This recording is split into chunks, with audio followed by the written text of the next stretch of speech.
Zer gertatzen da Pasahitzak nabigatzailean gordetzen ditugunean?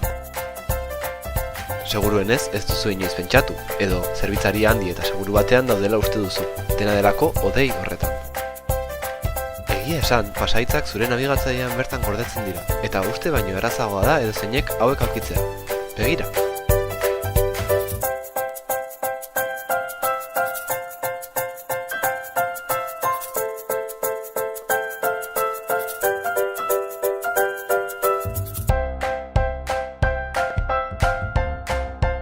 Pasahitzak buruan bakarrik gorde, seguru mantendu.